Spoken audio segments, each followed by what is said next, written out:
រម្នាក់នេះចំណាយពេល22ឆ្នាំកាប់ដាប់ភ្នំទាំងយប់ទាំងថ្ងៃដោយដៃទាំងពីរជាមួយនឹងឧបករណ៍ដាប់ថ្មនិងញញួរប្រកបដោយការឈឺចាប់រាល់នាទី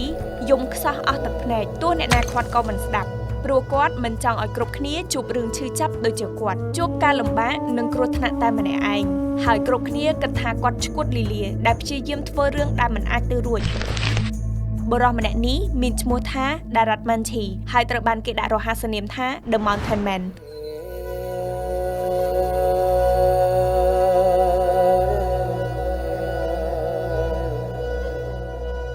អ្នកទាំងអស់គ្នាចាំទាយផងណាថាហេតុអីបានជាគេដាក់ឈ្មោះគាត់ថា The Mountain Man សាកឆ្លើយលេងៗសិនទៅប៉ុន្តែ 99% admin គិតថាអ្នកទាំងអស់គ្នានឹងឆ្លើយខុស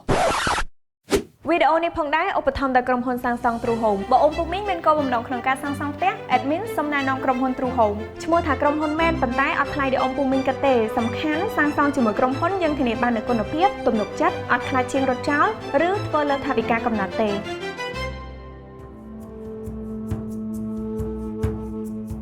Darat Manchi ត្រូវបានគេស្គាល់ជាទូទៅថា The Mountain Man គឺជាបុរសដ៏អស្ចារ្យម្នាក់មកពីភូមិកេឆ្លើក្បែរកាយ៉ាក្នុងទីក្រុងប៊ីហាប្រទេសឥណ្ឌារឿងរ៉ាវជីវិតរបស់គាត់គឺជាផ្នែកមួយនៃការតស៊ូសេចក្តីស្រឡាញ់និងសកម្មភាពផ្លាស់ប្ដូរដ៏អស្ចារ្យ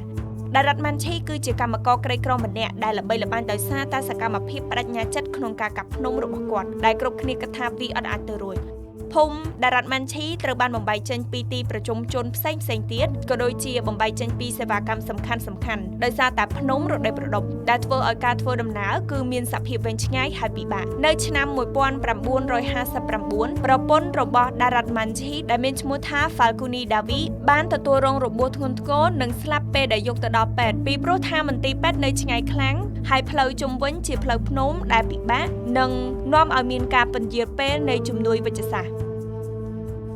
រងផលប៉ះពាល់យ៉ាងខ្លាំងចំពោះការបាត់បង់នេះលោកបានបដិញ្ញាចិត្តថានឹងគ្មាននរណាម្នាក់រងគ្រោះដូចគ្នានេះឡើយដូច្នេះហើយចាប់តាំងពីពេលនោះមកនៅលើភ្នំដោយប្រើប្រាស់ឧបករណ៍មូលដ្ឋានដែលមានតែញញួរនិងឧបករណ៍សម្រាប់ដាបភ្នំនោះ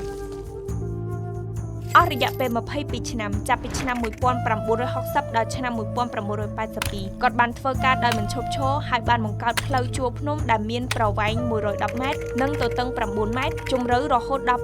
7.7 ម៉ែត្រផ្លូវនេះបានកាត់បន្ថយចម្ងាយធ្វើដំណើរយ៉ាងខ្លាំងរវាងភូមិរបស់គាត់និងទីប្រជុំជនកាយ៉ាពីប្រហែល55គីឡូម៉ែត្រមកសល់ត្រឹមតែ15គីឡូម៉ែត្រដែលនាំឲ្យអ្នកភូមិរបស់គាត់ទទួលបាននូវសេវាកម្មថែទាំសុខភាពទីផ្សារសាលារៀននិងសេវាកម្មផ្សេងទៀត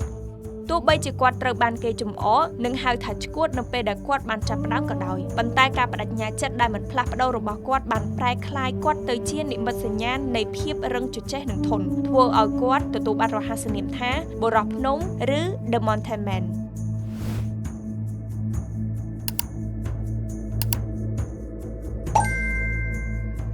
ពីដំបូងដែល admin សួរថាតើហេតុអីបានជាគេដាក់ឈ្មោះគាត់ថា The Mountain Man តាមដែល admin គិតថាមកពីគាត់ទៅដាប់ភ្នំទើបគេដាក់ឈ្មោះគាត់ថា The Mountain Man តែតាមពិតទៅមកពីគាត់រឹងជជែកហើយធន់ដូចភ្នំចាំ comment ប្រាប់ admin ផងថាណាគេគិតដូច admin ហើយទាយខុសដូច admin ខ្លះជីវិតរបស់គាត់បានបំផុសគំនិតខ្សែភាពយន្តជីវប្រវត្តិហិណ្ឌូឆ្នាំ